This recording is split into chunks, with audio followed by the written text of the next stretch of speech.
Em nome do Pai, do Filho e do Espírito Santo.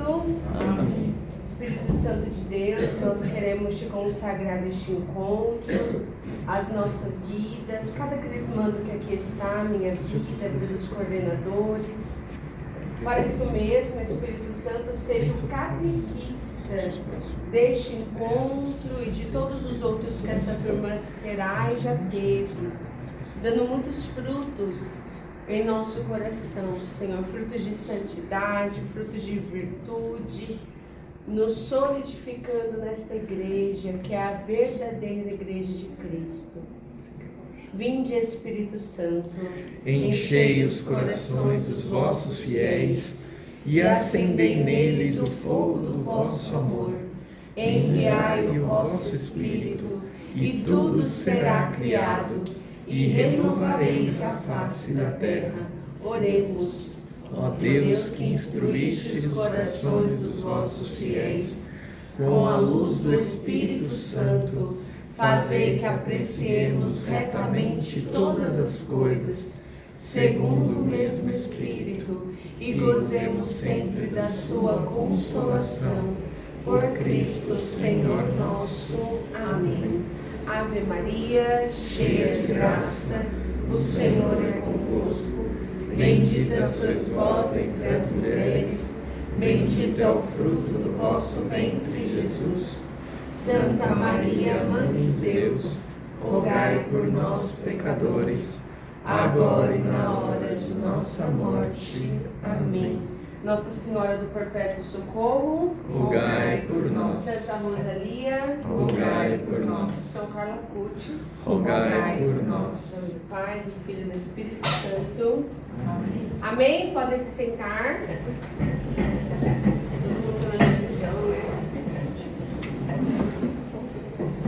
Então vamos lá. O Ivan deu aí, né, uma introduçãozinha, ajudou vocês um pouquinho. Vocês estão vendo sobre os sacramentos, certo? Que são 7. Eu não sei se em algum encontro vocês escutaram falar que eles são divididos em um grupo de 3. Ouviram falar isso? Vocês lembram?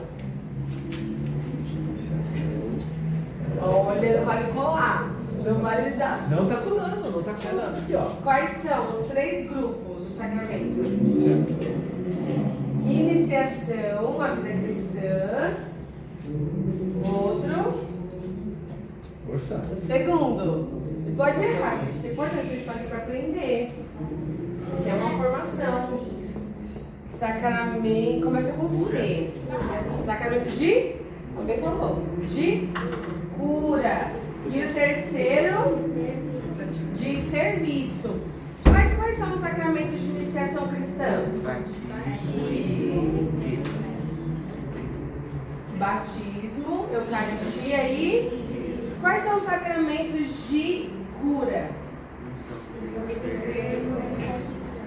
Peraí, por que os sacramentos batismo, Eucaristia, crisma de iniciação cristã? É um pouco lógico, vai ser fácil. Ó, pensa na palavra e pensa no sacramento.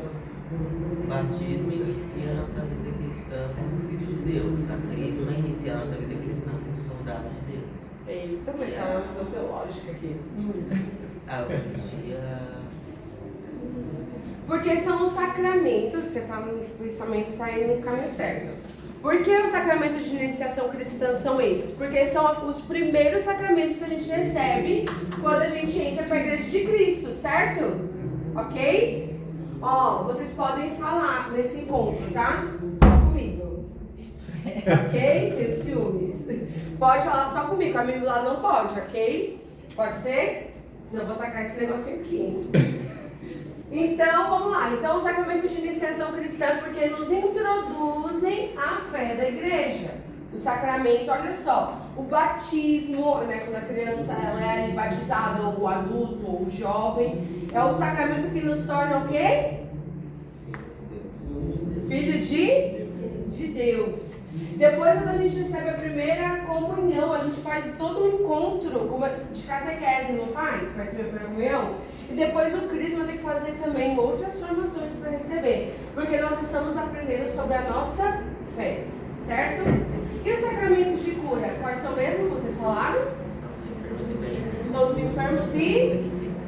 Por que são os sacramentos de cura? Por que essa palavra?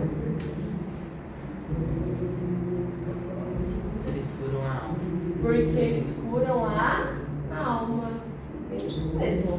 Tanto o sacramento de unção dos enfermos. Quando que recebe o sacramento de unção dos enfermos? Quando você está doente, com alguma enfermidade. Antigamente, vocês já tiveram sobre sacramento não, né? Ainda não. Então não vai ter muito. Mas antigamente era conhecido como sacramento de extrema unção, quando a pessoa já estava assim, numa situação que pensava assim, não tem mais jeito, ela vai virar óbito.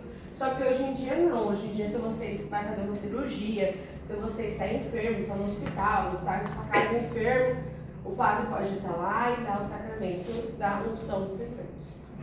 E o sacramento da confissão, mas ainda também, não que o outro não, os dois. Essa é a intenção mesmo da cura, muito mais do que exterior, mas é a cura da alma. E às vezes uma esbarra na outra. Então, curando o interior, eu posso curar uma doença física. E curando uma doença física, eu posso ser tocado por Deus e ser curado na alma também. E os sacramentos de serviço, quais são? Ordem e... Por que esses são os sacramentos de serviço? Porque é o modo que a gente vai... É o modo que a nossa vocação se apresenta. Ah, você tá falando muito. Outra pessoa. Por que esses são sacramentos de serviço? Você serve a Deus nas pequenas coisas no dia a dia. Como é que é? Quando você serve a Deus nas pequenas coisas do dia a dia. Como que eu sirvo a Deus no matrimônio? Quando você se doa, você se doa para a igreja. Quando você se doa, vocês escutaram a nossa amiga? Porque o sacramento do matrimônio é pra quê? Eu caso, então, o Ivan e a Débora. A Débora casou com o Ivan porque ela quer ser feliz. É isso? O Ivan casou com a Débora porque ele quer ser feliz. Ele ficou casado com a Débora e ela tem a obrigação de fazer feliz. Eu tenho que ser feliz nesse matrimônio. Não, né? Vocês são casados? Vocês estão dizendo como, né? Então já sabe com propriedade, né? Mas porque eu caso para fazer o outro feliz. E fazendo o outro feliz, consequentemente, eu me torno feliz. Porque a autorrealização, gente, é isso, é se doar, né? E por que? E o padre? O sacramento da ordem é diaconal e sacerdotal, né? Para os diáconos e padres. Como que funciona essa questão do serviço? Se doa pela igreja. Amém? Então hoje nós vamos falar sobre o sacramento da... Gente, vocês respondam com força, tá? A gente tá com a boca fechada. É o sacramento do quê? Eucaristia. E aí eu quis colocar aqui essa frase muito famosa, muito singular, muito importante de... Tá beato, né, gente? Desculpa, mas já é santo já. São Carla Cutz. Como que é a frase? Leiam pra mim, por favor.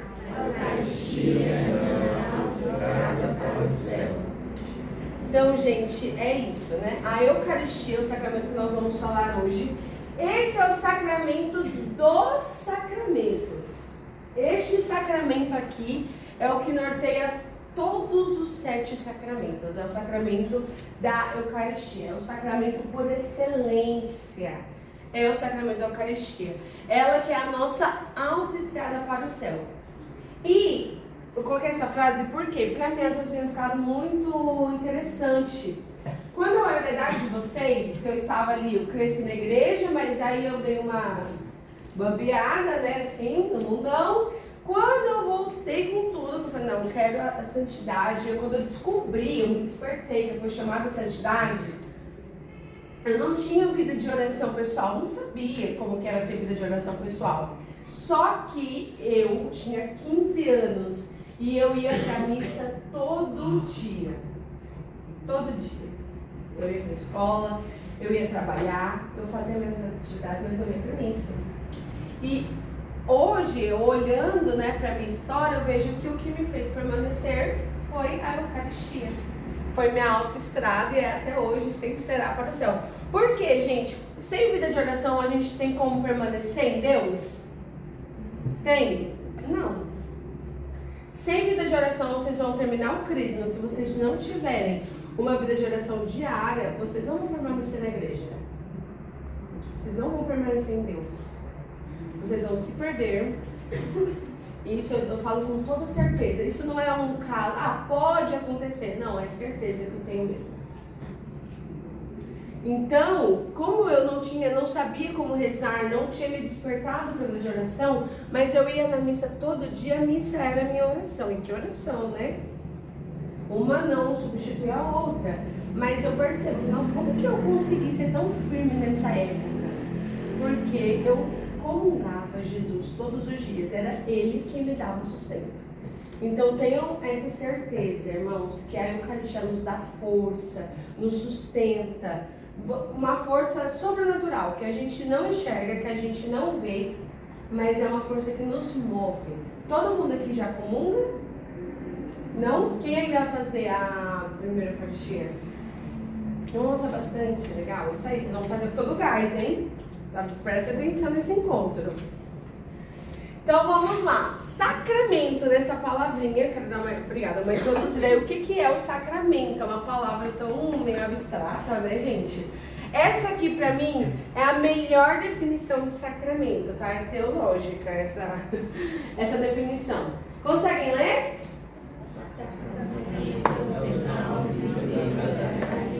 Então pronto, o dia que chegar... Vocês dão prova pra eles?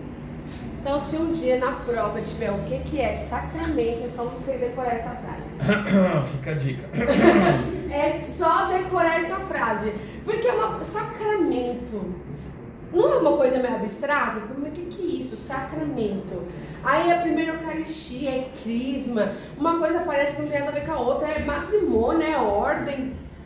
Mas é isso. A definição suprema do que é sacramento é isso. Que é o sinal visível da graça invisível. Então, quando eu dizia, né, que a Eucaristia nos dá força, é nosso sustento, mesmo a gente não enxergando, é isso, porque é um sinal visível, você vê, não vê? O pão, o vinho, certo? Mas o que está ali, a gente não vê com os nossos olhos humanos, há um pedaço de carne e sangue, a gente não vê, certo? Mas a nossa fé vem nos dizer que ali está o corpo e o sangue de Cristo. São instrumentos através dos quais a ação salvífica de Cristo acontece em nós. Olha só, a nossa igreja é linda, né, gente? A nossa igreja é linda. E o catecismo da igreja, ele vem dizer, né, sobre essa salvação que está na igreja. Uma frase um pouco polêmica no mundo de hoje, né, que a gente vive. A gente chegar e falar assim que não há salvação fora da igreja, pega um pouco, né? Ué, como assim? Irmã, mas tem aquela pessoa lá que ela ama muito a Deus, né? Assim, ela faz muita caridade, ela é uma pessoa muito boa de se conviver. Irmã, ela é uma pessoa melhor do que fulano que vive na igreja. Vocês já conheceram alguém assim, mas ela não vai na igreja. Eu vou dizer assim, ela não vai se salvar?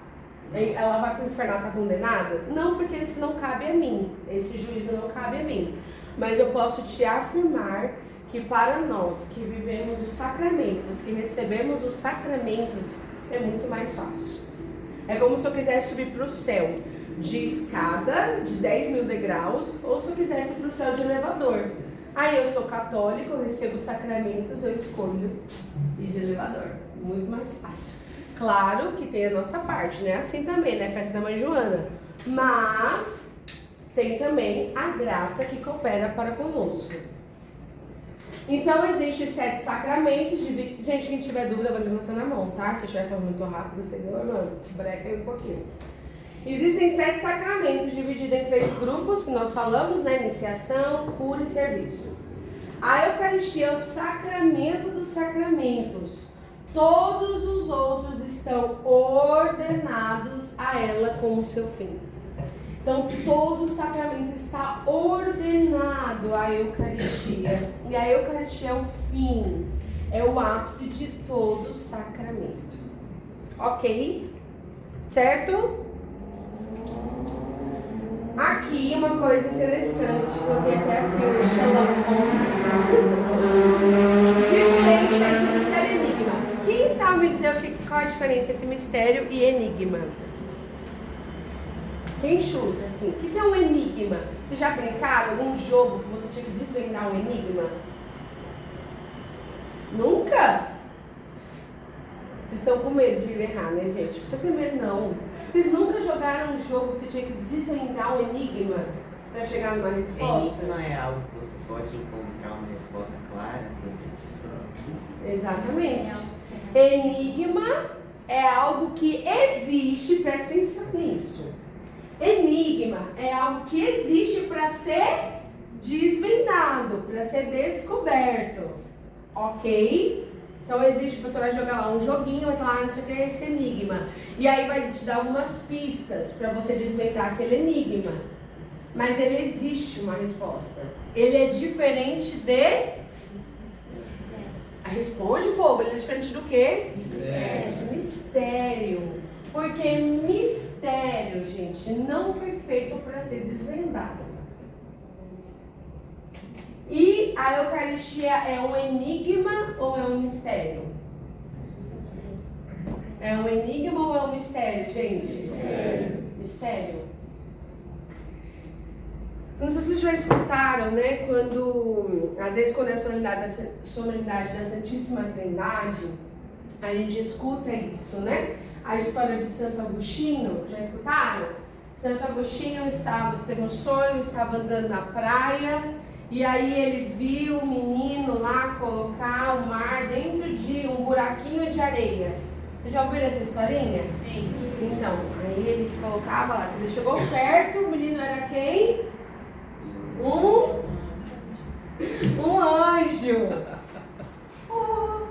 O menino era um anjo. E aí ele dizia para Santo Agostinho o quê? Que é mais fácil ele colocar o mar no buraquinho de areia do que a gente entender o mistério da Santíssima Trindade. Por que eu estou dizendo isso? Porque também é assim, irmãos, para outros mistérios da Santa Igreja. A igreja em si é um mistério. E os sacramentos são um mistério, não são enigma.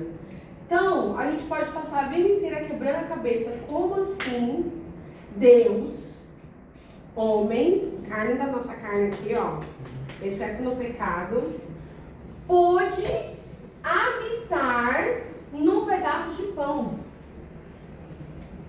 Como? Pra gente, seres mortais, limitados que somos, é impossível uma coisa dessa, né, gente? Ou vai falar que pra você pega um pãozinho lá na padaria e aí você consegue transformar aquilo em carne, assim, tranquilamente. Alguém aqui? Se tiver alguém aqui, me procura, que eu tô querendo aprender esse mistério aí também, porque olha... Então, pra nós, seres humanos, é impossível, irmãos, nós acreditarmos, nós concebermos com a nossa inteligência limitada que é algo desse tipo. Por isso que o sacramento é um mistério, porque não foi feito para ser desvendado. Por nenhum pode ser o maior teólogo do mundo. Pode ser o Papa. É fé, irmãos. Nós temos que ter fé. Não é entender, é fé. Ok? Por isso, né, esse é o mistério da fé. E aí aqui deixei uma citação bíblica, se vocês quiserem. Você tem um grupo, você manda os slides para eles depois? A gente manda um vídeo só. Ah, tá bom. Tem aqui, quem quiser então anotar para ler depois, Mateus 26, do 26 a 29, tá bom? Quem tá com o caderno. Ele é a fonte ápice de toda a vida cristã, o sacramento da Eucaristia. Aí agora vamos entrar aqui numa questão. Por que pão e vinho? Por que será? Podia ser, sei lá, uma carne de verdade, um frango. Por que Jesus quis escolher o pão e o vinho? Isso aqui é muito importante, tá, gente? Então aqui, ó, alguém pode ler pra mim aqui o Catecismo da Igreja Católica no parágrafo 1333? Alguém consegue enxergar e ler pra nós, por favor? Um de cada vez. Outros poderão ler depois. Força, gente. Eu não vou ler, tá?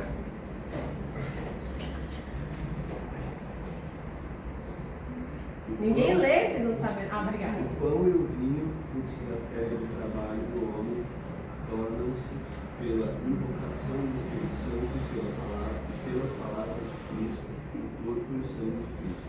Daqui a pouco a gente vai entrar no qual é o nome que a igreja dá para essa palavra, né? Da invocação do Espírito Santo sobre o pão e o vinho. Então, aqui alguns tópicos para nós entendermos, tá bom? Gente, quem estiver encostado na cadeira, levanta, senta direitinho, por favor. Quem estiver abraçadinho, é muito bom ficar abraçadinho em família, né? Mas agora não é hora. Todo mundo se posiciona aí, ó. Se não, porque se eu sentar num domingo de manhã, eu fui dormir tarde, numa cadeira boa dessa, eu vou entrar em Nárnia, né? Na 7ª morada, não vai ser espiritual não, né? Então vamos lá, prestando atenção, ok? Então, por que o pão? O pão, ele era o alimento básico no Mediterrâneo, do mais pobre ao mais rico, ou seja, o pão é um alimento muito acessível, desde a época de Jesus até hoje, não é mesmo? É muito fácil você comprar um pão. Até um morador de rua, alguém que não tem dinheiro, qual que é o alimento fácil, acessível para ele ter? Pão. Não é mesmo? É barato, é muito fácil encontrar um monte de padaria em todos os lugares.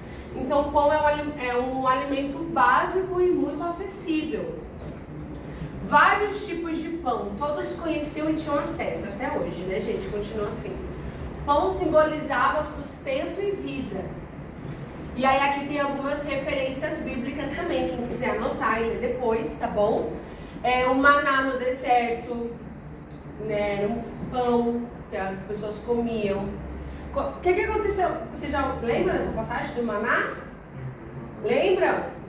O povo estava caminhando. Quanto tempo que eles caminharam? 40 anos. Com quem? Abraão? Moisés. E aí eles estavam com muita fome. No deserto é fácil encontrar coisa para comer? No deserto tem um McDonald's, tem ali um fast food. Então eles estavam com muita fome. Pensa só, gente. E aí Deus manda o maná. O pão da proposição, também Levítico, nós vamos ver que Levítico é um livro onde vai ser entregue muitas leis, né, a nós ali, até os mandamentos. O símbolo da aliança em Gênesis. Então o pão ele é um alimento muito, muito simbólico, por isso escolhido, né, muito sabiamente. O vinho, comum no cotidiano e em festas. Hoje né, mas antigamente, principalmente, o vinho era muito comum. Tem até uma passagem bíblica que o que acontece no vinho? Vocês lembram? Jesus transforma a água em vinho, em um casamento, que era muito importante ter vinho. Então, pão e vinho juntos eram parte da refeição pascal, sinal da festa e da aliança. São alimentos simples, universais, que permitem a Eucaristia ser celebrada em todas as culturas. Porque todas as culturas têm pão e têm vinho. Todas as culturas têm, sei lá, pensem em alguma coisa típica do Brasil. Feijoada. Feijoada. Se eu for no Japão, será que tem feijoada? Sei lá, na Arábia, será que tem feijoada? No Paquistão? Se tem coisas, é que hoje em dia é muito fácil a enculturação, né? Então hoje aqui no Brasil a gente come comida japonesa, a gente come comida árabe, mas eu tenho certeza que tem coisas lá da região deles que não tem aqui. Mas o pão e o vinho tem em todas as culturas. Olha só, gente, Deus ele pensa em tudo mesmo, né? Então aqui a instituição da Eucaristia e a Páscoa judaica. A Páscoa é o que mesmo? Aqui não tá em português, mas vocês sabem, né? Passagem, certo? Comemorava a libertação do Egito. Então a Páscoa, antes de ser a ressurreição que hoje é para nós, de Jesus, antes para aquele povo judeu era o quê? A comemoração, fazia parte da história deles. A Páscoa então era uma festa a se comemorar a história daquele povo que foi liberto do faraó, que viveu esse tempo que a gente falava agora há pouco dos 40 anos no deserto. E ali havia o sacrifício do cordeiro sem defeito. Então, vocês já ouviram falar assim que Jesus, ele é o sacerdote e a vítima do cordeiro? Já ouviram falar isso? Porque antigamente, para as pessoas se reconciliar com Deus, o que elas faziam? Um cordeiro, um boi, um cabrito, tinha um par de pombinhas, tinham vários sacrifícios, certo? Cada sacrifício tinha um significado, era para um motivo, valia mais para eles. Então ali o animal, né, o sacrifício, onde você ia com os rins, tirava os rins, tinha mais valor, significava isso, significava aquilo outro. Então tinha toda essa questão do sacrifício. Porque eles acreditavam, gente, a gente está falando de 2000 anos atrás, tá bom? Não vamos julgar nossos irmãos. Então eles acreditavam ali que sacrificando aquele animal ia se subir o que, gente? Se eu tacar fogo aqui no animal, o que vai acontecer? Vai subir o quê? Uma fumaça. Tá, porque eu ia falar a alma. Sobe-se o que? A fumaça. E a fumaça, ela sobe, ela vai pro lado, ela desce, ela sobe, certo? Para eles, a fumaça subindo, chegava até onde? E onde que Deus estava para eles? Hoje a gente já tem uma visão mais ampla, né? Que Deus está em todos os lugares, que o céu não é exatamente uma coisa ali, ó, física, mas é um estado de espírito, é uma coisa um pouco mais profunda. Então, sobe-se. E hoje em dia, simbolicamente, como que a gente faz isso na missa? Lembra aí, o que sobe? Isso, Quem é que serve o altar? Tem acólito aqui? Vocês respondem, então não faça vergonha não, viu? O que os acólitos vai lá na missa e faz atacar nossa rinite, nossa bronquite? Eles derrubam umas velhas tudo lá. Nossa, quem não tem asma começa a ter. Isso aí. Porque eles amam tacar bastante incenso. Dá pra comer incenso também. Come, eu já vi gente comendo incenso, tá? O negócio é grave. E aí, do turíbulo, porque o turíbulo é o quê? Só para os acólitos fazer festa, fazer fumaça na igreja? É o que significa a fumaça do turíbulo? Isso aí, galera, os acólitos de presente, como o super que veio agora. Então, é nossas orações que sobem ao céu. Diga, amor. Qual é o motivo dos judeus serem parados com os sacrifícios? Serem o quê? Parado com o sacrifício que eles faziam. Por causa desse sacramento lindo que a gente está falando hoje. Jesus, o que aconteceu com Jesus? Ele veio. Eu quero dizer os judeus que ainda são judeus. Ah, tá, os judeus que ainda são Eles judeus. pararam, tipo, por qual motivo? É por causa da destruição do templo. No ano 70, teve a destruição do templo de Jerusalém. E todo o sacrifício, ele só era feito, enquanto a gente tem igrejas em vários lugares, e o sacrifício de Jesus, ele é atualizado em cada uma dessas igrejas, lá não. Lá, naquela época, era só no templo de Jerusalém. E como foi destruído e não foi reconstruído, então eles estão esperando até agora. Eles não estão fazendo, por isso que o Muro das Lamentações. Mas isso é para uma outra aula, né? Outra coisa. Mas nós nos tornamos, né, católicos, nós somos cristãos, nós entendemos toda a trajetória, acreditamos que Jesus não é só um profeta, mas é o Filho enviado de Deus. Por isso que falamos que ele é o sacerdote, a vítima, o altar, o cordeiro. Porque ele, além de oferecer o sacrifício, ele é o sacrifício. Então, fala assim, ó, vocês não precisam mais oferecer sacrifícios de bodes, de touros, eu vou me entregar. E o cordeiro, né, naquela época, para o sacrifício ser perfeito, tinha que ser mudo, levado ao matadouro, não podia, né, como animal. Você mata um porco, você vê, o escândalo que não faz, né? Então o cordeiro, ele é mudo, ele era manso. E por isso Jesus, essa imagem, esse simbolismo do cordeiro, porque ele foi levado ao matadouro, foi a cruz.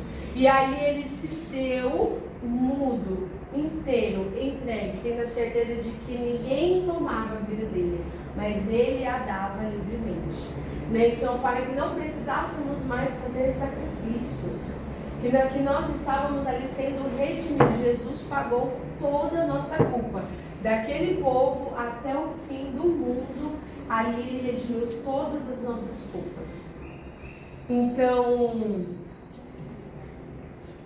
Então já vinha nessa tradição aí da Páscoa, desde a Páscoa judaica, e aí aqui vem já no Novo Testamento, né? Jesus instituiu a Eucaristia na Páscoa, para mostrar que a sua morte seria a nova Páscoa. Então, gente, para os judeus naquele tempo, hoje também, a Páscoa, o que é? A passagem, a libertação do povo do Egito. Só que agora, para nós cristãos, católicos, apostólicos, romanos, a Páscoa também é uma libertação. A Páscoa também é uma passagem do que, gente? Da vida velha para a vida nova. Do homem novo que nasce com Cristo, que se deu na cruz por nós. Amém?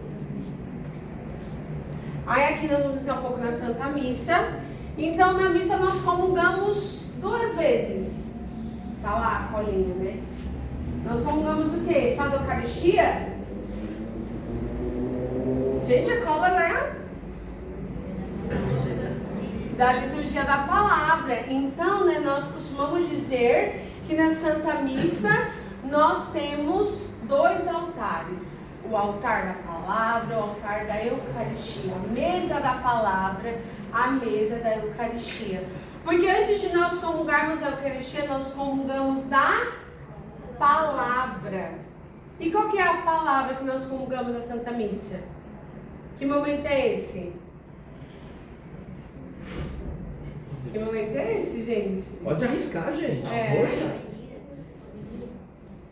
Antes da homilia, um O pouquinho. Evangelho. Um pouquinho antes. Antes do início. Não, um pouquinho depois. Ops. Vocês estão lá atrás, gente. Tá quente, a batata tá quente. Primeira leitura, o salmo, segunda leitura, se for missa dominical, solenidade, certo? E o evangelho e a homilia para concluir, para nós entendermos melhor tudo que ali foi lido, certo? Então, ali nós comungamos da palavra e após comungarmos a palavra, nós podemos comungar da Eucaristia. Por isso que a igreja nos dá a opção também da celebração da palavra. Vocês já participaram da celebração da palavra, que não é missa? Alguém aqui já? Já ouviu falar da celebração da palavra? Alguém já ouviu falar? Já? Meio pouquinho, né? O que é a celebração da palavra, gente? Prestem atenção que um dia vocês podem chegar numa igreja e não ter um padre lá essa celebração da palavra. Celebração da palavra não é missa, mas é uma opção que a igreja nos dá para comungarmos da palavra e da Eucaristia. Irmão, mas se não é missa, como que a gente comunga da Eucaristia? Quem ousa arriscar? Se o padre não está lá, ele não consagrou Jesus naquele momento, como que eu posso comungar da Eucaristia na celebração da palavra? Feita por uma irmã. A irmã foi lá e fez a celebração da palavra. Eu sou padre? Não, nem quero ser, tá? E aí, o que acontece? Eu vou lá para a celebração da palavra. Quê? Então, mas como? Como que vai ter lá o pão consagrado, a Eucaristia, para eu dar para o povo na celebração da palavra? É o como? Exatamente, existe a reserva eucarística. Vocês já repararam que na missa tem um momento em que o padre vai e o padre não, os ministros vão lá no sacrário. Quando eu falo sacrário, vocês entendem o que é o sacrário? O que é o sacrário?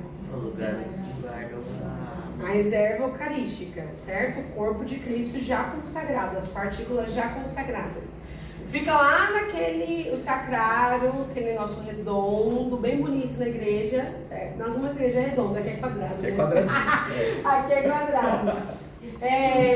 Lá dentro daquela caixa nós encontramos Jesus Eucarístico, certo? Vocês reparam que na missa tem hora que os ministros vão lá e pegam lá dentro? Depois eles vão lá e guardam de volta? Então, eles pegam que já tinha de outra missa e depois eles vão lá e guardam aquilo que restou dessa missa, certo?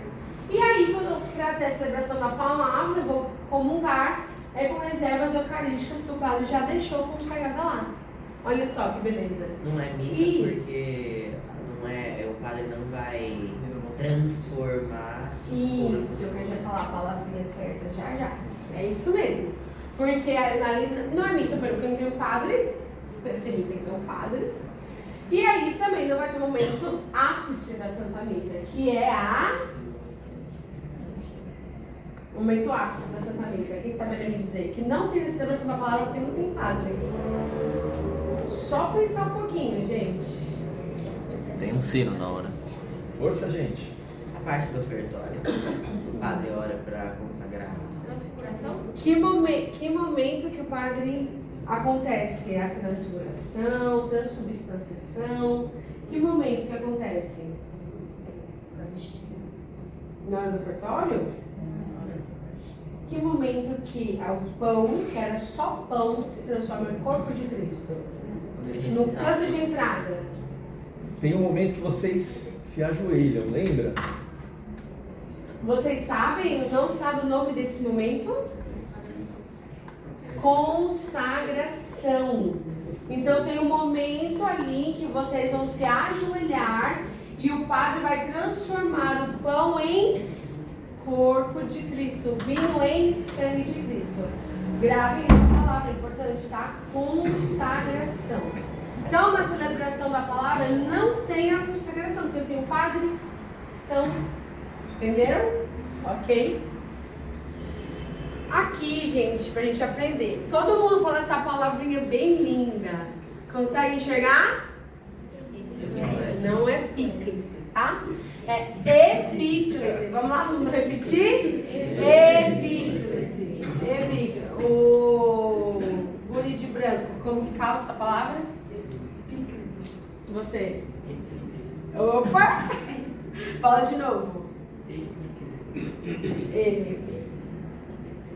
Epíclise. Você aí, ó, bonitinha de camiseta violeta, blusa violeta. Hã? De novo. Fala aí, Ivan. Epíclise. A menina de preto ali, como é que é? Só pra ver se todo mundo aprendeu. Isso aí. O que é, gente, a epíclise? Olha só, vocês estão sendo aqui meio teólogos, hein? Vocês gravam essas palavras, hein? O que é a epíclise?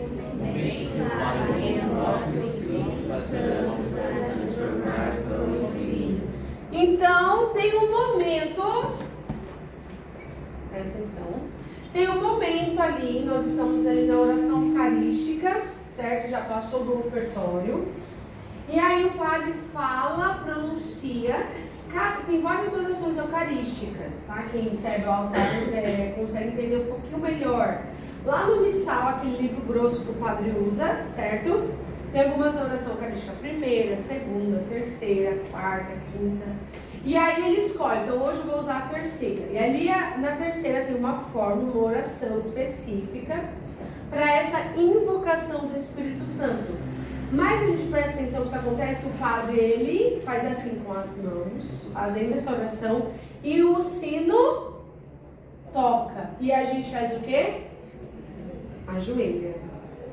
Nesse momento está acontecendo a epíclise, que é o momento que o padre está invocando o Espírito Santo sobre aquele pedaço de pão, aquele vinho, e o Espírito Santo, não o padre, transforma aquilo em Eucaristia, o corpo de Cristo. A Eucaristia é uma atualização, não uma mera recordação. E aqui, gente, é uma chave para nós. Por quê? Nossos irmãos evangélicos, protestantes, eles também têm a ceia, sabia disso? No culto deles, tem um dia lá que é a ceia. Só que a ceia deles é uma recordação. Eles se prendem a uma parte de fazer isso em memória de mim. Exatamente. Eles pegam, gente, pão, um suquinho de uva. E ali eles querem recordar o que Jesus fez. Mas nós católicos, muito mais do que recordar, porque a gente recorda sim, na verdade, a última ceia, o dia em que Jesus lavou os pés dos discípulos, o dia que Jesus instituiu a Eucaristia, a gente recorda sim. Só que a gente, muito mais do que recordar, nós atualizamos. Então, em toda a Santa Missa, o mistério de Cristo é atualizado. Naquele momento, irmãos, o padre já não é mais o padre. Eu sei que é difícil para nós, eu volto a dizer, com o nosso olhar humano, enxergar isso. Mas é um mistério, não um enigma. O padre, naquele momento, ele já não é mais ele. Ali é a persona Christi, a pessoa de Cristo que está ali se consagrando a nós mais uma vez. Gente, é lindo isso. É lindo. Um Deus que, além de ter vindo até nós, sim, tomado a nossa forma humana, para não nos deixar só por isso, para não nos deixar só, instituiu o sacramento da Eucaristia. E todos os dias eu posso ir até Ele e eu posso comungar. Eu só preciso ter o sacramento e estar em estado de graça. A igreja participa do sacrifício de Cristo, oferecendo-se junto com Ele. Então, naquele momento, irmãos, não é só para ficar ali admirando, claro. Eu estou ali em adoração. E às vezes a gente participa tão mal desse momento, né? Da consagração, da própria comunhão. Nos distraímos tão facilmente. Olhamos ali para a Eucaristia como se a gente estivesse olhando para qualquer coisa. Irmãos, naquele momento em que o Padre está consagrando Jesus a nós, nós devemos, no íntimo do nosso coração, nos consagrar também. No íntimo, no silêncio do nosso coração, Senhor, eu me consagro, eu me uno a Ti, Jesus, de uma forma que não exista mais a irmã Thalita e Jesus, mas de uma forma que seja um só. Através do sacramento da Eucaristia, eu quero também, Senhor, me consagrar a Ti. Eu também me ofereço como este sacrifício agradável a Ti. Amém? Amém. Irmã, e aí, eu tenho uma pergunta. Faça-me. A senhora falou que o padre, ele na verdade, ele está em persona Christi, né? É o próprio Cristo que ele está lá fazendo a transubstanciação. Então, isso por acaso é que nem no Espiritismo, que vem o Chico Xavier ou o Dr. Fritz, e ele baixa e o padre perde a consciência e é Jesus Cristo? É assim que funciona? Não, a gente não tem nada a ver com espiritismo, tá? Para deixar isso bem claro. E muita gente acha que a religião católica é parecida com o espiritismo. Tem gente que eu já ouvi, não sei se vocês já escutaram, pessoas falam, mas católico e espírita é a mesma coisa. Vocês adoram imagem, vocês invocam os santos, tem essa questão, né? O padre já... Olha só a comparação que o Ivan trouxe. O padre, naquele momento que ele é o persona Christi, ele perde a consciência, irmãos? Não. No momento que o padre está atendendo uma confissão, ele perde a consciência? É o espírito ali, ele... Daí, pode falar, é isso que acontece? Não, gente, é o mistério que eu já dizia para vocês. O padre ali, ele se torna a pessoa de Cristo porque existe uma graça sacramental sobre o padre. Quando o bispo ele impôs as mãos sobre o sacerdote e ungiu ele para ser sacerdote, ungiu as suas mãos e ungiu as suas... Vocês já participaram de uma ordenação sacerdotal? Muito bonita, participei um dia. O bispo ele unge as mãos do sacerdote com o óleo. E naquele momento existe uma graça de estado, existe uma graça invisível sobre aquele sacerdote. A gente vê o padre, porque a gente é humano e limitado, mas existe sobre ele uma graça naquele momento da confissão, naquele momento que ele está celebrando um sacramento, o sacramento da Eucaristia, o sacramento do batismo, o sacramento da confissão. Ali Jesus está usando daquele sacerdote. Vocês já tiveram uma experiência de uma pessoa ser usada por Deus? Nossa, a pessoa foi usada por Deus na minha vida, porque em um encontro de crisma, em uma pregação, porque essa pessoa, ela tocou o íntimo da minha alma. Ela falou coisas que tocou o meu coração. Eu não sei se você já viu essa experiência, mas eu estou dizendo que já. Então, gente, quero dizer uma coisa para vocês. Essa pessoa não tem mérito algum. Essa pessoa não tem mérito algum. E quando muitas vezes as pessoas vêm falar comigo, irmã, porque aquele momento que você pregou e que você conduziu, nossa, eu agradeço, mas eu quero te dar uma informação. É uma graça de estado que estava sobre mim. Deus, ele só me usou. Fui só usado. Vou pegar aqui um quadro muito bonito. Vocês, nossa, que quadro lindo, muito bem pintado. A gente vai dar o mérito pro pincel ou pro artista que pintou? O padre, a irmã, o catequista, essas pessoas que são usadas por Deus, elas são só o pincel. Só o pincel. Jesus é o artista que está pintando esse quadro. A gente é só o pincel. Então, irmãos, é esta graça que está sobre aquela pessoa que faz com que ela seja usada por Deus. Então, existe uma graça e muito maior, uma graça sacramental sobre um sacerdote.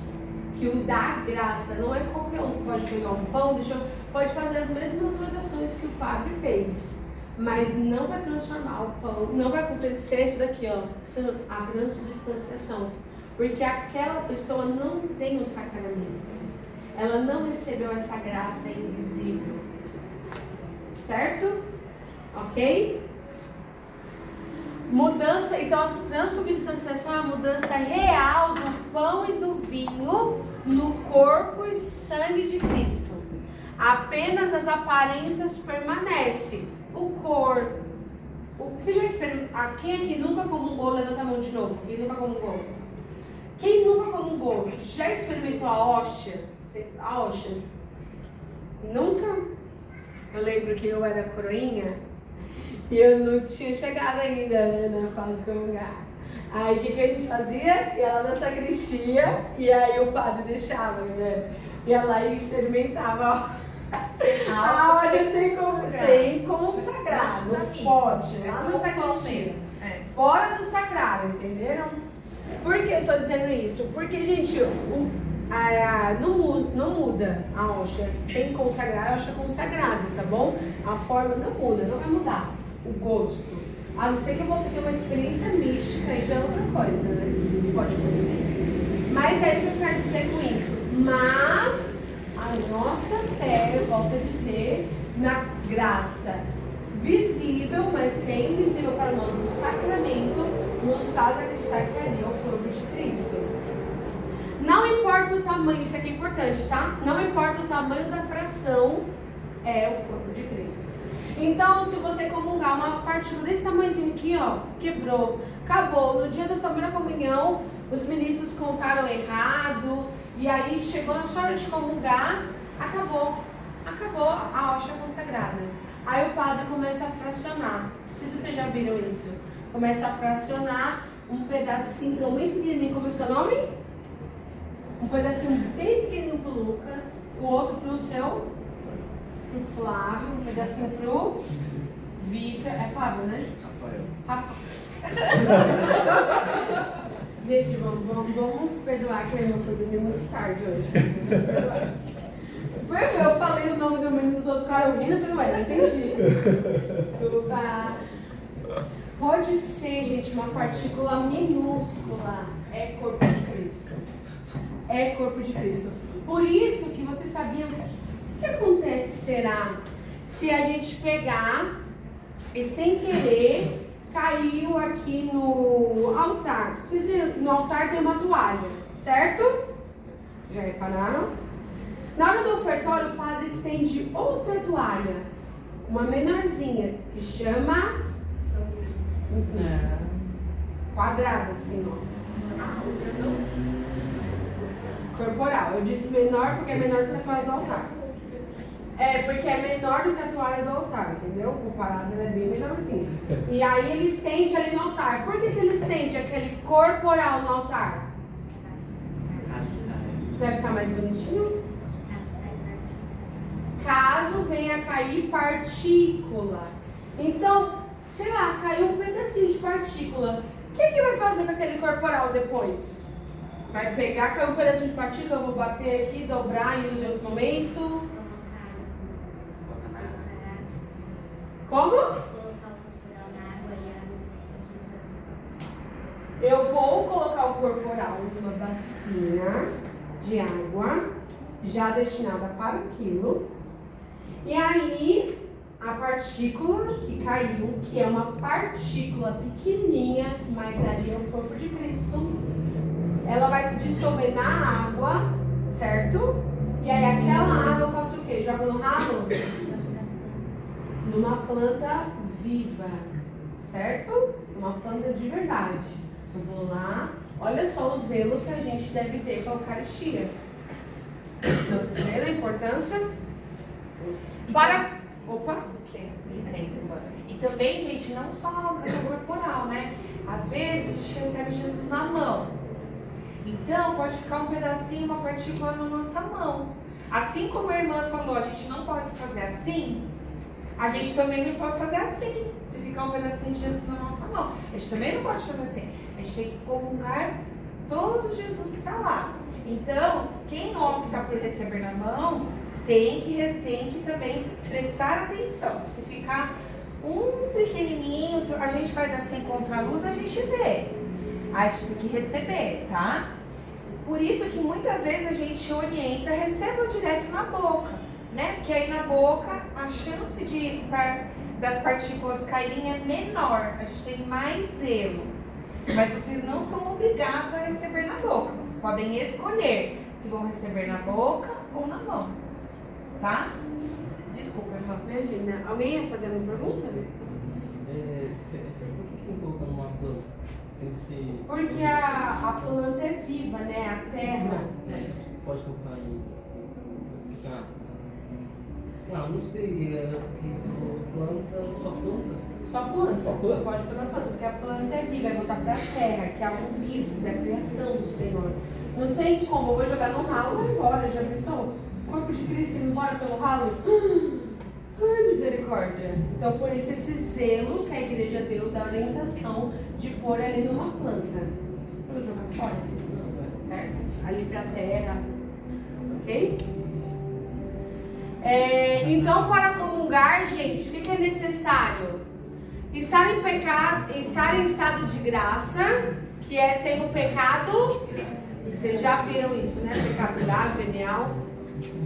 Matéria grave, então ato objetivamente grave. Então você pecou, cometeu um pecado mortal com consciência, por livre e espontânea vontade, não pode comungar. Ah, eu não sei, eu fiquei com preguiça, não fui na missa domingo, posso comungar? Não, o que eu tenho que fazer antes? Confessar. Peguei contra a castidade, tava lá com meu namorado e a gente, antes do matrimônio, teve relação sexual, pode comungar? Tem que... Quem mais? Alguém lembra de mais algum pecado aí muito comum? Oi? Pai e mãe. Nossa, eu me exaltei com meu pai e com minha mãe. Eu xinguei meu pai e minha mãe. Eu vou comungar? A minha consciência me aponta que não, né? E tem outros pecados por aí, né, gente? Estou com ódio mortal do meu irmão, da minha irmã, de alguém, algum amigo. Eu vou entrar na fila da comunhão? Eu me decidi em não perdoar essa pessoa. Eu posso entrar na fila da comunhão? Não, porque a palavra vai dizer que antes de vocês se dirigir ao altar, se reconciliem com o seu irmão. Então a nossa consciência vai apontando aí, porque a nossa consciência, irmãos, é o primeiro vigário de Cristo. Então, né, a plena consciência do pecado, o pleno consentimento da ação, tá? Para ser essa matéria grave que vocês já tiveram esse encontro. Jejum eucarístico de quanto tempo? Estar devidamente trajado. Olha só, quero falar desse ponto muito importante, gente. O que acontece? Eu posso ir para a igreja de qualquer jeito? Posso ir para a igreja, para a missa, de bermuda? Não. Posso ir para a missa de blusa de alcinha fina, mostrando os ombros? Não. Posso ir para a missa com um vestido longo, o vestido vai até o meu pé, mas as minhas costas estão todas de fora? Posso? Não convém. Ninguém vai te barrar, Paulo, você não pode. Se você estiver na Europa, você vai ser barrado sim. Sabe o que acontece na Europa? Se você entrar numa igreja com uma roupa indevida, eles vão te dar um tecido para você se cobrir. Eu vi isso com meus próprios olhos. Eles te dão um tecido quadrado, um TNT, um tecido mais inferior, e você tem que se cobrir e ir para a igreja. Gente, meu sonho é o Brasil aderir a isso, meu sonho. Porque é muito triste, irmãos, o jeito que as pessoas vão pra missa hoje em dia. E às vezes vai de calça, vai com uma roupa até que decente, não tá mostrando nada, mas é de qualquer jeito. Vai pra missa de chinelo. Gente, a missa é o ápice da nossa fé. Como que eu vou pra missa de qualquer jeito? Não pode, tem que ter zelo. Tem que ter zelo. Talvez se você ia até ontem, ok, mas hoje você está aprendendo, tem que ter zelo. Vai com o cabelo de qualquer jeito, vai com a cara parece que nem lavou, cheio de remelo nos olhos. Pelo amor de Deus, gente, tem que se arrumar, tem que ir para a igreja bonito. O zelo, o Senhor vai dizer no Salmo que o zelo por minha casa me consumirá. Então, não seria, no caso de alguém estar bem indevidamente trajado numa igreja, o padre não estaria cometendo um erro oferecendo o corpo de Cristo para essa pessoa? Não, porque não pode fazer isso, né? Não tem nenhuma lei da igreja que fale. Um mandamento, por exemplo, tem um mandamento, você só pode ir para a missa desse jeito, não tem. A gente ensina isso porque a nossa consciência, o zelo, o amor que a gente tem pela Eucaristia nos mostra. Mas sabe por que não é um erro? Porque pode ser que chegue alguém ali leigo.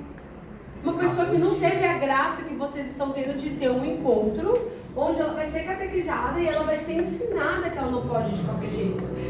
Uma pessoa que ela não sabe, às vezes ela teve uma catequese muito superficial, a gente não sabe o que acontece. Ou ela teve uma catequese há anos, não lembra mais, voltou para a igreja, se confessou e foi para a missa. Já pensou, ela entra na fila da comunhão, o padre fala, não vou te dar comunhão, porque você está de chinelo? Pô, tá tirando, né? Imagina o padre uma coisa dessa? Aí a pessoa vai embora e não volta nunca mais. Então não pode. Eu estou falando isso porque vocês estão em encontros de crise, vocês estão aprendendo e aqui a gente tem direito de fala. E eu acho que tem uma outra coisa também que é importante falar, é que o padre ele não está lá para julgar a vida de ninguém, né? Isso é importante falar. Então, por exemplo, uma pessoa que é casada, que ela não é casada na igreja, mas vive com uma outra pessoa. O padre, apesar de ele poder saber, de repente, que a pessoa está em pecado, essa pessoa ela tem que ter a consciência de que não pode entrar na fila. Se ela entrar na fila, o padre ele não vai negar a Eucaristia.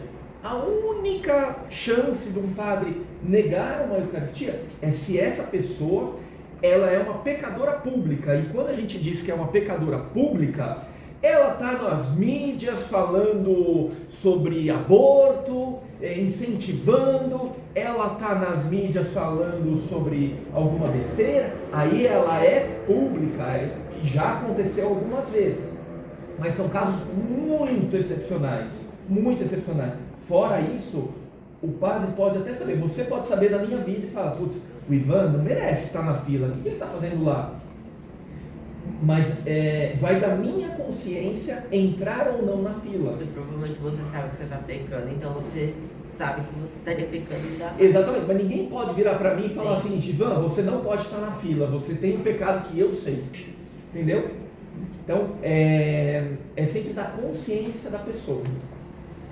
Faz sentido? Sim. Mas, então, por que, pelo menos na maioria das igrejas que eu vou até, às vezes eu não vou aqui, às vezes eu vou em outra, que é um pouco mais tradicional, mesmo assim, a maioria dos padres nunca comenta nem no final, nem nos avisos, sobre etiqueta de vestimenta. Nunca. Aqui o pessoal Aqui a gente coloca fala. no data show, no telão, coloca os avisos. E antes de distribuir a comunhão, o comentarista da liturgia lê esses requisitos. E aí também os padres, em algumas homilias, a irmã em alguns momentos, eles vão trabalhando a consciência dos fiéis. É um processo, Não né? pode ser muito. Cada um está numa fase do amadurecimento da fé. A questão aqui é que a gente não vai julgar o padre que fala ou que não fala. A questão é que cada padre pensa de um jeito, assim como todos nós. Tem padre que opta por não ficar falando porque tem vários motivos para isso. Porque já falou e alguém se distanciou da igreja, porque já falou e alguém já ficou ferido, porque eu já vi mesmo uma pessoa ir para a igreja e todo mundo julgar a pessoa que ela estava com aquela roupa, mas eu sabia que aquela pessoa não tinha outra roupa para ir. Eu sabia, eu conhecia ela, mas estava todo mundo acabando com aquela pessoa. Ninguém sabia quem ela era. Eu sabia que era uma pessoa que morava no Ferro Velho, que tinha várias crianças e ela não tinha outra roupa. Porque no dia de frio eu já vi aquela pessoa com aquela roupa, porque ela não tinha opções. Então o padre ele pode ser motivado por muitas coisas para não falar.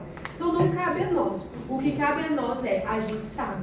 E a gente vai se portar da melhor forma para catequizar. Porque sabia que vocês vindo para a igreja muito bem vestidos, vocês catequizam outras pessoas? Vocês catequizam. Tem pessoas que falam, nossa, fulano vem tão arrumado para a igreja, mas tão bonito, e aquilo pode motivar. Não tem pessoas que se motivam a ir para academia porque vê alguém que segue no Instagram, que posta direto na academia? Do mesmo jeito, a gente pode incentivar o outro. A forma que a gente vem para a missa, a forma que a gente participa da missa, a gente pode ser esse bom exemplo e dar testemunho disso. Certo? Deixa eu ver com a mão levantada, irmão.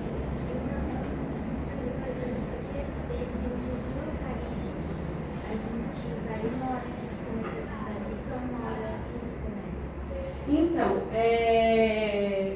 depende do tempo que acontece. O jejum eucarístico vale também durante a missa.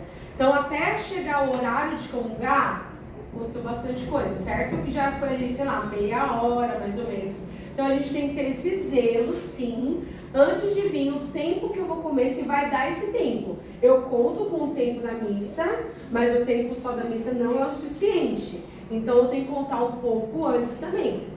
Né? Não é bom, eu estou comendo e vou entrar para a missa. Não, eu vou deixar de comer meia hora ou mais antes, para que eu possa contar com o tempo da missa do jeito certo.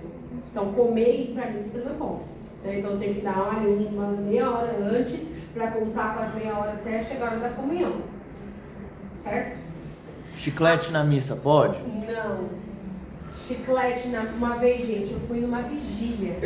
Fui pregar olha só esse caso. Fui pregar numa vigília jovem. Bafão. Babado. Nesse babado. Babado. Fui pregar numa vigília jovem, fora de São Paulo. Foi esse ano. Tô lá na missa, a vigília a noite inteira. Começou 10 horas da noite e até 6 horas da manhã. Começou com a missa, 10 horas da noite. O que aconteceu? Tô lá na missa, tinha uns jovens na minha frente. Esses jovens pegaram uma garrafa térmica e começaram a beber. Mas subiu uma fumaça da garrafa que eles estavam bebendo. Aí eu olhei assim, eu falei, nossa, essa água não tá tão gelada a ponto de sair uma fumaça. Mas eu não aguento, né? A minha língua grande, peguei com tudo deles. Era uma feira louca. Eu falei assim, o que vocês estão bebendo? Aí ele, irmã, café, você quer um gole? E tal, e começou a dar cheiro de café, gente, na hora da missa. Aí eu falei assim, olha, eu amo café, mas eu não quero agora porque tá na hora da missa e não pode beber café na missa. Aí eles olharam assim, irmã, senão não vou aguentar ficar acordada. Eu falei, é melhor você dormir. É melhor você não aguentar e dormir cochilado que você beber café na missa. Aí eles, tá bom, irmão, desculpa, viu? Guardaram lá a garrafinha deles, né? Mas assim, gente, cabe a mim julgar a intenção deles? Cabe a mim pegar e falar assim, viu? Eles sabiam que não podia estar bebendo café na missa. Escuta aqui, não pode beber café na missa não, seu mal educado. Convém a mim corrigir desse jeito? Então eu fui com todo jeito. Igual na missa de Nossa Senhora de Fátima, estava eu lá no santuário Nossa Senhora de Fátima, sentou do meu lado uma família. Aí eu tô vendo ali o movimento, né? Aí a mãe falando assim para as menininhas: você quer comer o quê? Batata, tem pipoca, tem não sei o quê. Eu fiquei na minha, né? Eu falei assim: mas eu saí pra comer, né? Aí ela levantou, e aí a mãe dela, dessa moça, ficou lá, a avó das crianças. E aí ela me volta com um pacotão de pipoca. E aí ela pegou e deu lá pra mãe dela.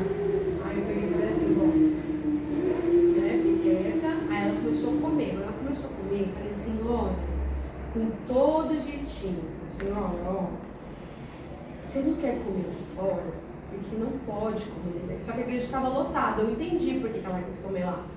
Ela talvez não tenha essa noção que vocês estão tendo, que a gente tem. Não fez por mal, gente. Não cabe a nós julgar a intenção da pessoa. E aí eu falei assim: você não quer ir comer lá fora? Eu seguro o seu lugar. Eu fico olhando o seu lugar, pode ir lá. Aí ela foi. Gente, ela, tá bom, mano, sabia, desculpa. Pode ser que um dia, igual uma vez, gente, isso é messa, aconteceu isso comigo. Eu fui numa missa também, aqui perto, e aí tinha uma senhora comendo pipoca assim também na missa, aquelas pipoca de saquinho vermelho. E aí eu fui também toda delicada, falei: senhora, isso a gente pode fazer, tá, gente? A gente que tá vendo, não precisa esperar que o pessoal da acolhida faça, não precisa esperar que o meu catequista faça, eu mesmo posso fazer, desde que eu saiba fazer. Com toda a delicadeza do mundo, tá? Não vou chegar lá e brigar com a pessoa. Mas eu fui lá e falei: senhora, não pode comer dentro da igreja. Não é só, não tava tendo missa, tava dentro da igreja. Dentro da igreja a gente não come, gente, não pode. É o santo dos santos. O que acontece? Eu peguei e falei, ela falou assim: irmã, é porque o padre falou esses dias. E eu dei risada com o padre depois, gente. O padre falou esses dias, irmã, que tinha muita gente passando mal na missa. Que era pro povo tomar café da manhã em casa, era pro povo se alimentar e tudo. É por isso que eu tô comendo pipoca, irmã, pra minha pressão baixar.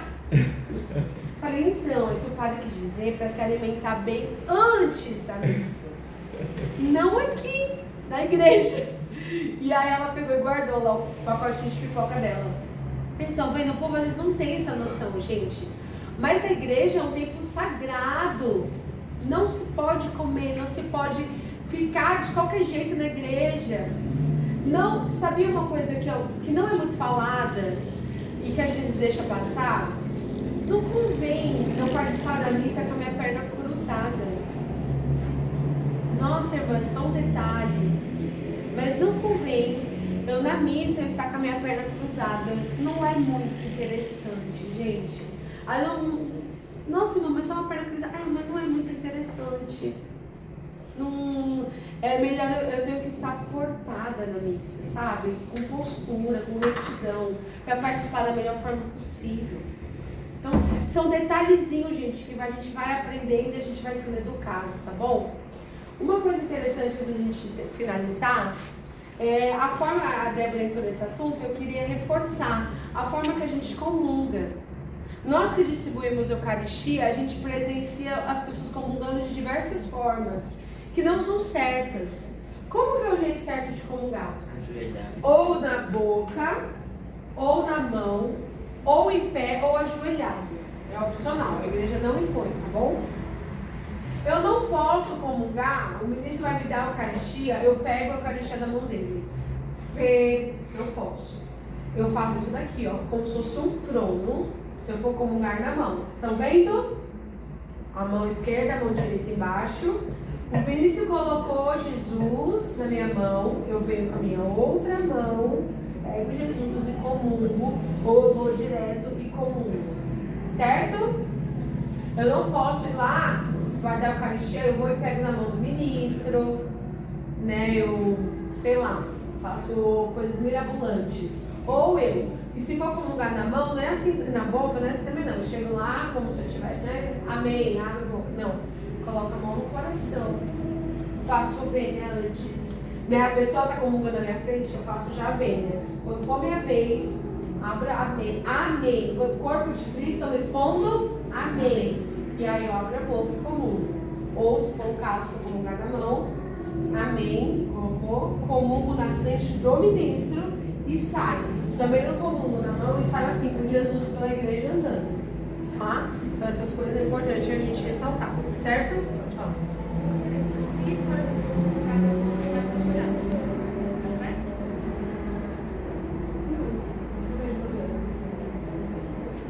É uma reverência também, né? Você já está ajoelhada. Mas eu gosto com a mão no coração. Só que aí você vai arrumar na roupa e tudo, então você vai ajoelhar. Mas não tem importância também se você for colocar na mão, na boca. Certo? Se eu estiver carregando muita coisa na mão, como é que funciona? Eu não comungo na mão, né? Como eu vou comungar com a mão carregando as coisas na mão? Eu vou dividir espaço com Jesus? Mão suja? Não, mão limpa. Isso. Mão limpa, sabe? Deixa sua bolsa, suas coisas no banco, vai lá livre para comungar, certo? E uma coisa importante, a gente estava falando do pecado mortal. Gente, isso é muito importante. A nossa consciência. Eu não preciso ter matado alguém na esquina para não comungar. Mas às vezes eu cometi algumas coisas que não foram legais. Vai se confessar antes. Não comunga a sua própria condenação. Tá bom? A gente está tendo consciência, vocês estão aprendendo. Então comunguem com zelo. Estando devidamente trajados fisicamente e espiritualmente. Certo? Aí aqui eu coloquei só 3 milagres pra gente encerrar. 3 milagres eucarísticos que são muito conhecidos, que é o de Lanciano, na Itália. Aí aqui tem uma, peraí, de Buenos Aires, não. Na Itália, eu peguei algumas imagens mais próximas, tá bom?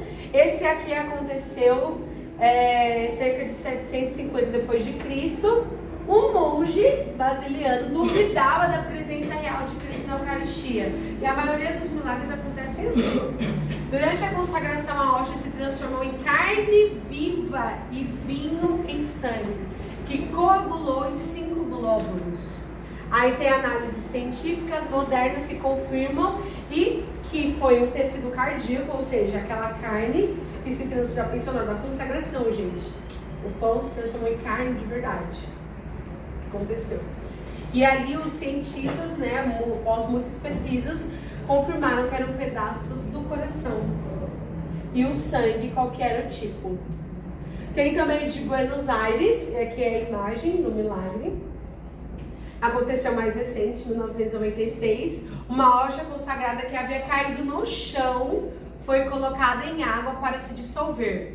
Dias depois, transformou-se em substância avermelhada.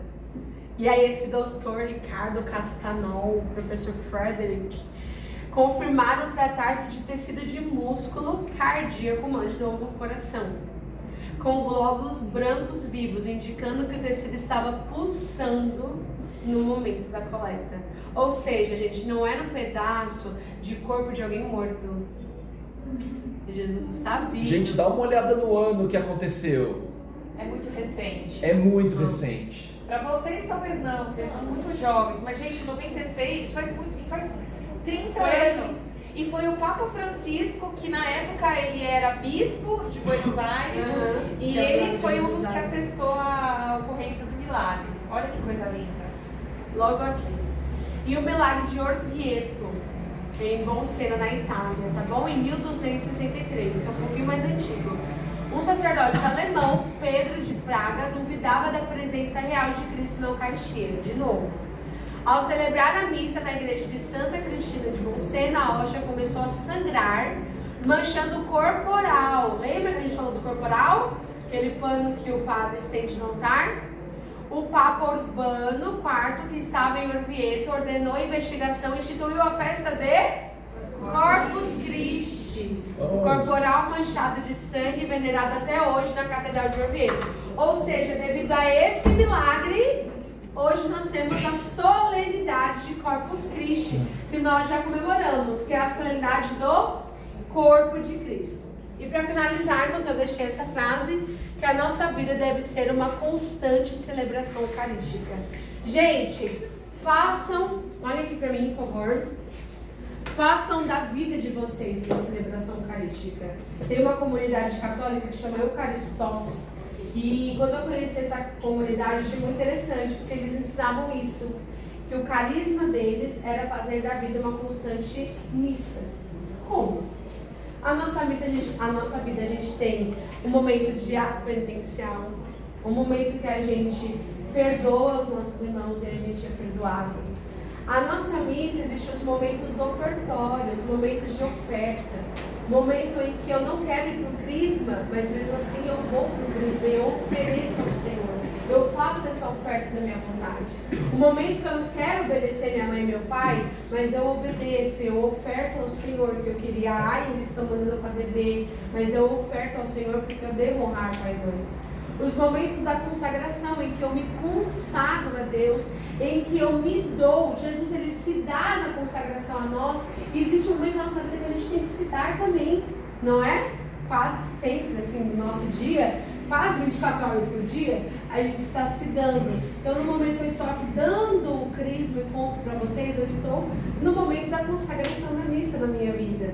Porque eu estou me dando a vocês. E vocês também devem se dar em tantos outros momentos. Existe um momento em que eu comungar o Senhor, de eu estar intimamente unida ao Senhor. E comunhão eu posso fazer na Santa Missa, eu posso fazer lá na minha casa, com a porta do meu quarto fechada. Eu posso estar ali recebendo Jesus no mais íntimo da minha alma, lendo a palavra de Deus, meditando, fazendo uma leitura espiritual. Eu posso estar ali também comungando da presença de Jesus, que está lá também, que não substitui a presença de Jesus eucarístico aqui, mas que pode estar aonde eu estiver, porque Jesus está tão dentro, mesmo que eu esteja tão fora, ele está tão dentro. Amém? Amém. Certo? Espero ter contribuído para vocês. Deus abençoe muito. Aos que vão receber a Eucaristia, que vocês possam receber com todo o vigor e amor no coração de vocês. Amém?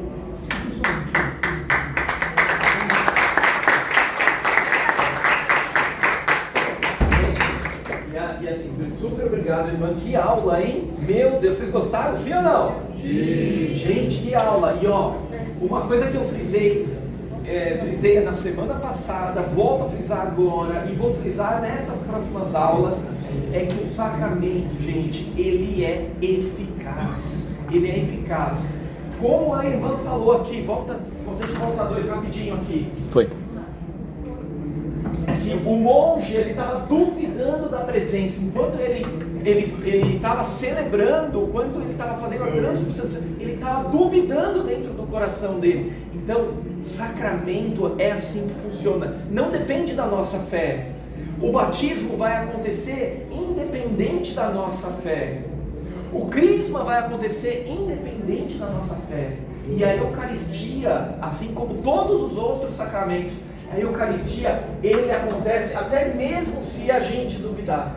Então, entendam isso, ele vai acontecer, ele muda a essência, ele muda o ser da coisa, tá bom? Os protestantes que tem isso, né? De achar que todos os sacramentos tem que ter a fé nele. Tem que ter a fé. A igreja anglicana, ela acredita que o pão e o vinho só se tornam corpo para quem acredita. Para quem acredita, e não é verdade. Ou para o batismo. Exatamente. Você precisa crer para ser batizado de verdade. Mais alguma dúvida que vocês tenham? Só uma coisa falando disso, o padre pode estar no maior pecado do mundo. Não faz com que Jesus não seja consagrado. Exato. O padre pode estar em pecado mortal.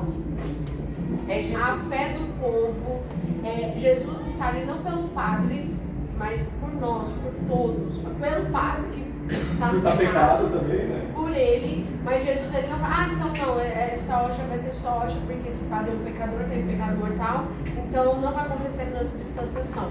Isso não acontece, tá, gente? Isso é para dar segurança pra gente. A gente, quando comunga, a gente está comungando o corpo de Cristo. Não precisa duvidar, tá bom?